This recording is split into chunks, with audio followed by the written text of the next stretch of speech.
SSC update আপনাদের জানাই, আগামী সপ্তাহের শেষে এসএসসির ভেরিফিকেশন তালিকা, নবম দশমের নিয়োগের যে ভেরিফিকেশন তালিকা সেই তালিকা প্রকাশ হবে আগামী সপ্তাহে।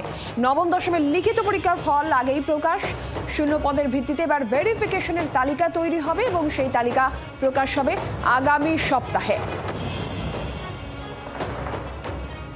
আগামী সপ্তাহের শেষে এসএসসি ভেরিফিকেশনের তালিকা প্রকাশ, নবম দশমের নিয়োগের ভেরিফিকেশনের তালিকা প্রকাশ, লিখিত পরীক্ষার ফল আগেই প্রকাশ হয়েছে, এবার শূন্য পদের ভিত্তিতে ভেরিফিকেশনের তালিকা তৈরি হবে এবং আগামী সপ্তাহে এই তালিকা প্রকাশ হবে। এই বিষয়ে জানাবেন শ্রেয়সী গঙ্গোপাধ্যায়, রয়েছেন টেলিফোন লাইনে প্রতিনিধি। শ্রেয়সী, একেবারে দেখো, স্কুল সার্ভিস কমিশনে আমরা জানি যে নবম এবং দশমের নিয়োগের জন্য ইতিমধ্যে লিখিত পরীক্ষার ফল বেরিয়ে গেছে। এবার শুরু হবে ভেরিফিকেশন। সেই ভেরিফিকেশনের জন্য নির্দিষ্টভাবে একটি লিস্ট প্রকাশিত হবে, যেটা আমরা জানতে পারছি যে আগামী সপ্তাহের শেষের দিকে, সেই অর্থাৎ ডিসেম্বর মাসের প্রথম সপ্তাহে একদম শেষের দিকেই কিন্তু কার্যত এই ভেরিফিকেশন লিস্ট, সেই লিস্ট প্রকাশিত হবে। এক্ষেত্রে মোট যে শূন্য পদ রয়েছে প্রত্যেকটা সাবজেক্টে, সেই শূন্য পদের নিরিখেই কিন্তু এই ভেরিফিকেশন লিস্ট তৈরি হবে।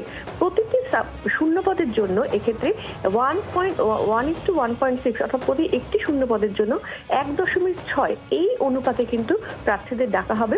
এক্ষেত্রে আমরা জানি যে 11-12 যে পরিমাণ শূন্য পদ ছিল, সেক্ষেত্রে 9-10 কিন্তু সেই শূন্য পদের সংখ্যা প্রায় দ্বিগুণ।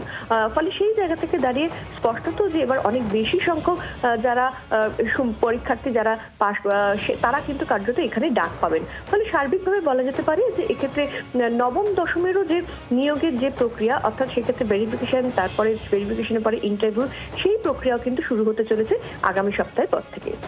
শ্রেয়সী, ধন্যবাদ।